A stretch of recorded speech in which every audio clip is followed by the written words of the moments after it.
he's currently working for a company. He is CTO at Apollos, which helps goods manufacturers and retailers better manage what's on their store shelves by digitizing kind of images of that. And he's got some really revolutionary ideas. I took the metaphor of the Copernican revolution and some of the work that he's been doing.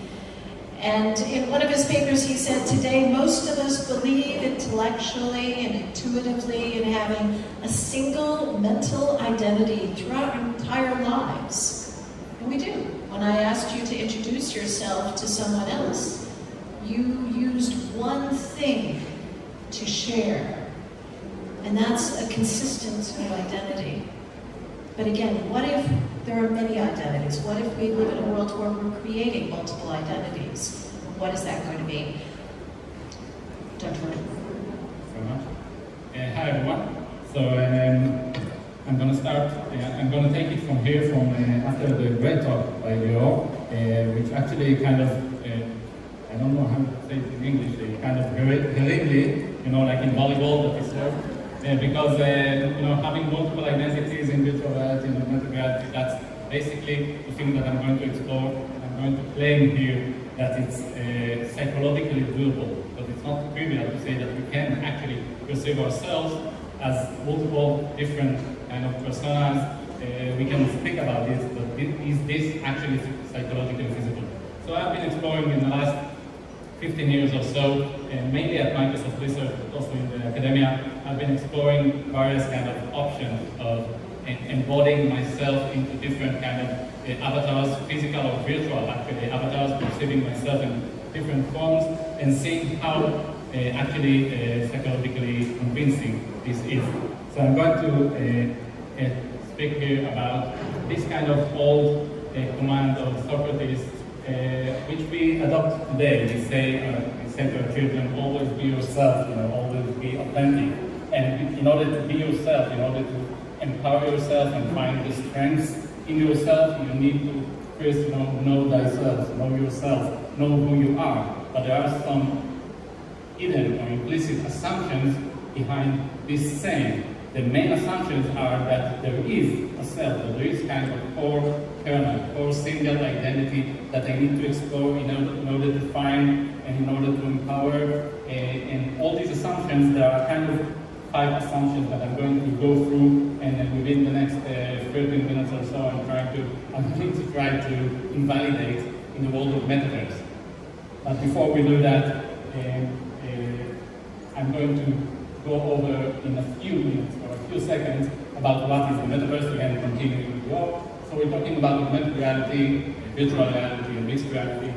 Augmented reality or virtual reality first is having those kind of being implanted in a virtual world that is surrounding you without seeing anything else, which enables this kind of radical embodiment into a completely different form, being in a completely different world. There are many examples of that.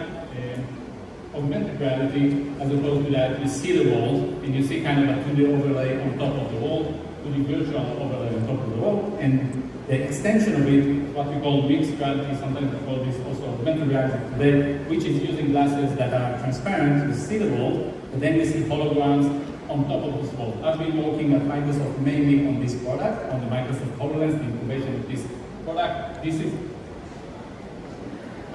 This is a video from the first days. That's kind of the introductory video of the first generation of the Microsoft HoloLens, which actually shows real kind of captures of how it looks like to have these kind of holograms and this kind of virtual world around you while seeing the real world. We'll focus on this talk mainly in virtual reality, where you are kind of surrounded completely with another world, and then you can be transplanted into a different body and what it makes to our psychology.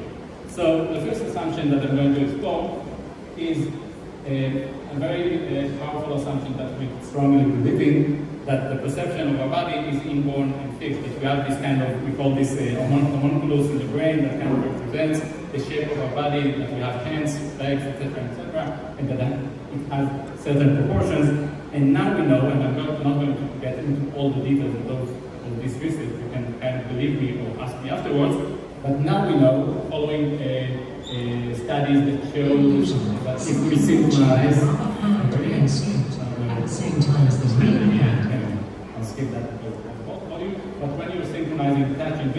then you get to believe that what you're seeing is actually part of your body. I've been exploring this also in Microsoft by developing kind of tactile gloves that you kind of bounce that from 2009.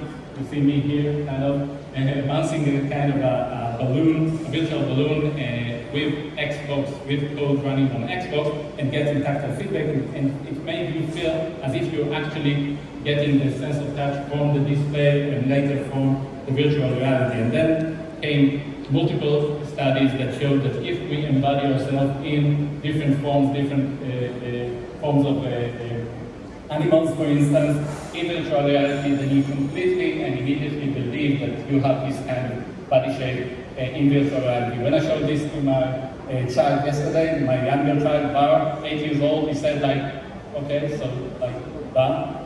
Obviously, he's using virtual reality quite intensively, and for him, the idea that once you are inside of a body of a spider, you actually feel as if you have those kind of long legs, that's trivial. So we needed this research originally, but now it's quite trivial that in virtual reality you can get into any body form and your brain immediately believes.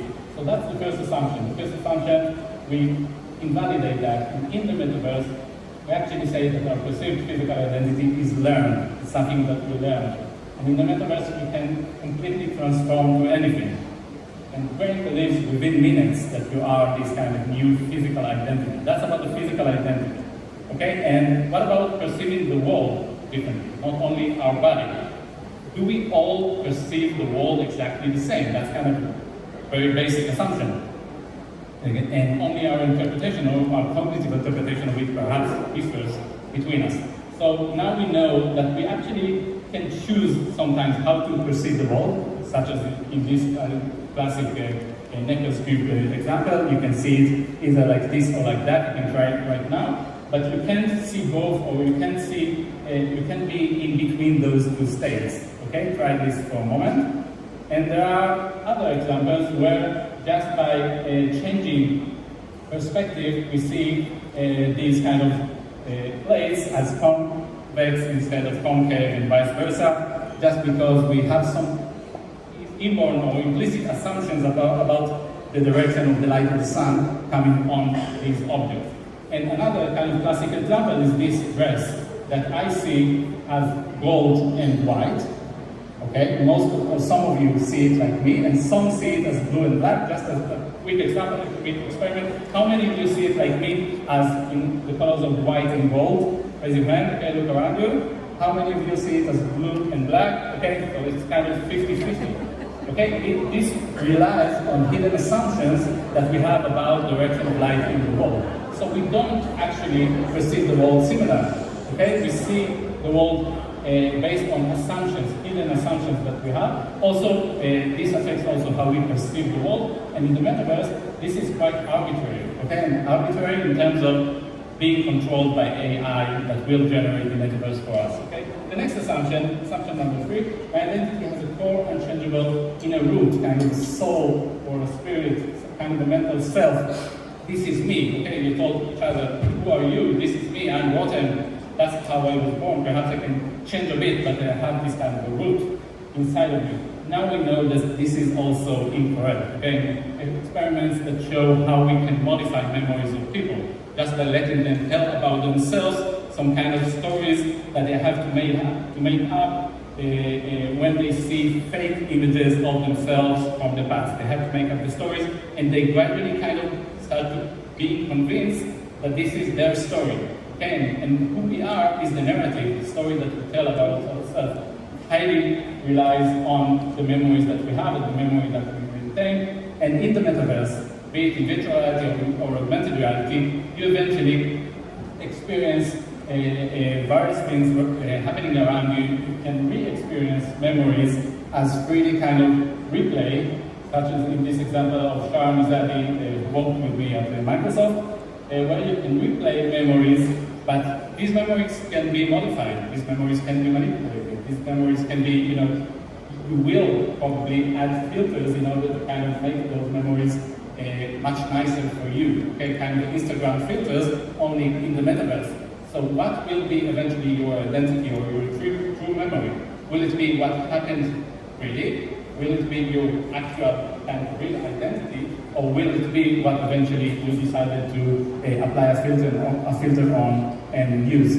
Same goes with multiple identities. We know from the pathological cases, from associative identity disorders, that we have this kind of inter-identity amnesia, that when I'm in one character, I kind of forget, or I have less access to memories of myself in the other characters. And gamers know this quite well. When you're playing multiple identities and you switch between those identities, if I ask you, what did you do yesterday, you will first think about what you did in this character yesterday. And definitely so when you're in the metaverse, in virtual reality, completely and immersively embodied in a certain character. So this basic assumption is also invalidated in the metaverse. So, and in the metaverse, the self-identity is a memory-based narrative. That's always true. And reality is what induces the illusion of a stable core self. That's just an illusion. And in the metaverse, the experiences create multiple identities for us. Again, either recreated or AI will create it for us. The one before last assumption is that my composition is not related to my physical appearance. As we say, this is my physical appearance. It has nothing to do with myself, with my identity, with my capacities, with my cognitive capacities, which are also a core or important part of how I perceive myself, who I am. Okay, and that's also something that I, in particular, studied at the Technion. Part of my PhD was to explore how, when we're changing the body proportions of people in the metaverse, in virtual reality, it actually affects the cognitive capacity.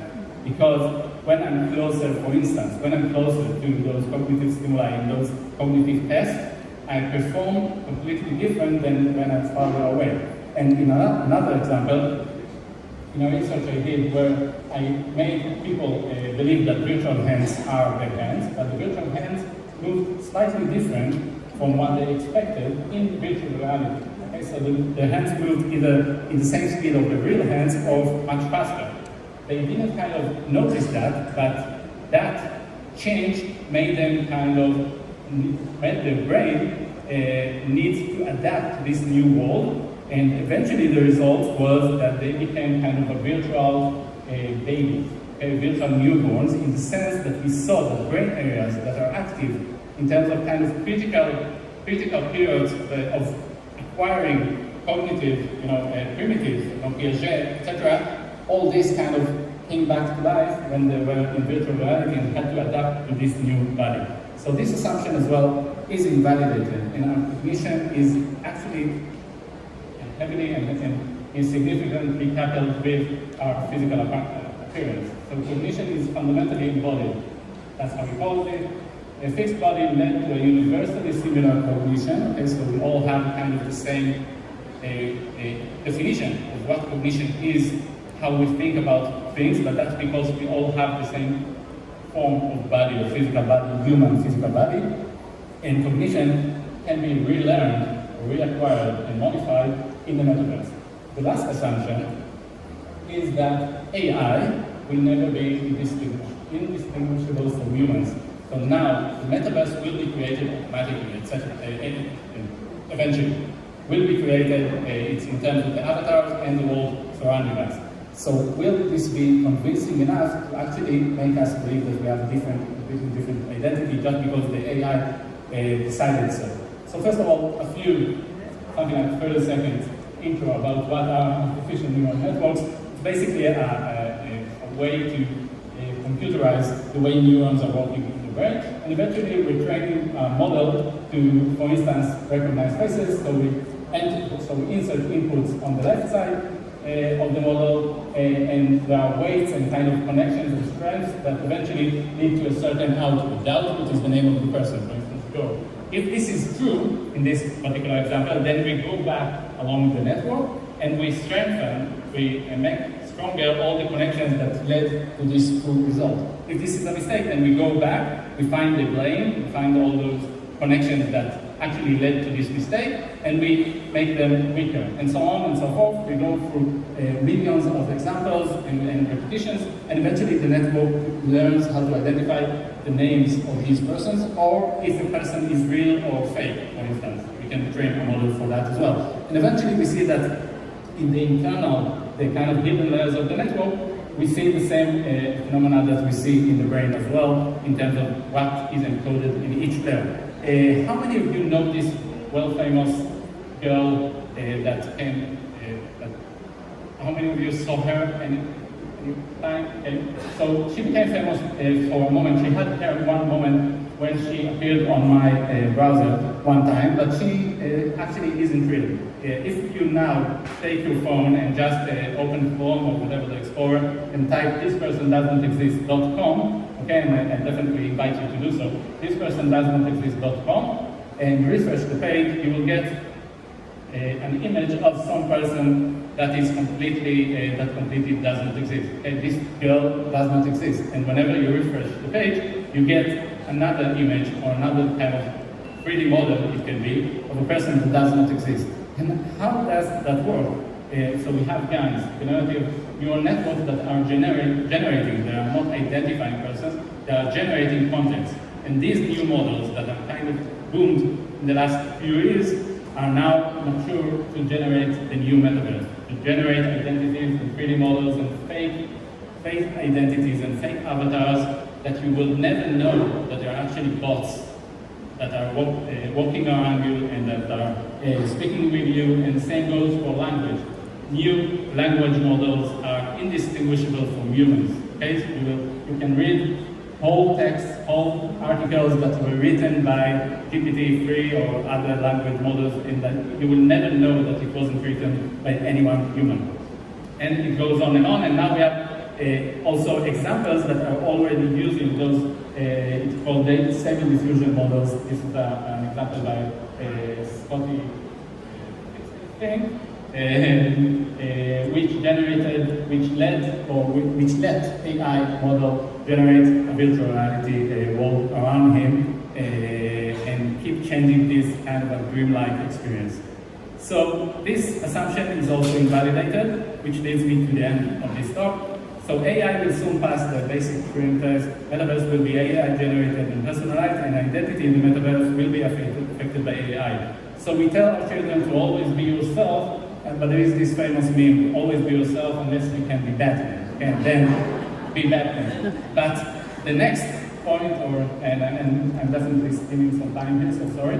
The next point is, do we want everyone to be Batman? Okay, what if everyone around me will be Batman, but I will be kind of a less nice Batman? Do I really want to see in my feed all those Batmans with their happy families and their happy moments and everything is happy and only me, not precisely like that? So the main overlooked problem, and that's perhaps the most important point in this talk for me, is that because it's overlooked by all the experts, is that we're not training the models in the right direction. We're training those models to identify that something is realistic or not. Okay, all those GANs, those generative models, they train to be as realistic as possible, but we need to train them to make our well-being as positive as possible. And that's a tough question because we don't know how to define this. So this is the key challenge for all those thinkers and all of you, okay, education experts, philosophers, psychologists, to define what is actually the thing that we want to see in those social networks and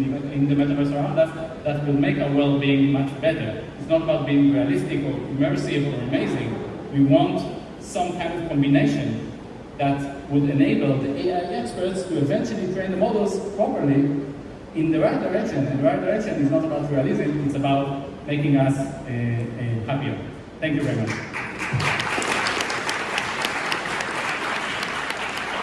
Thank you.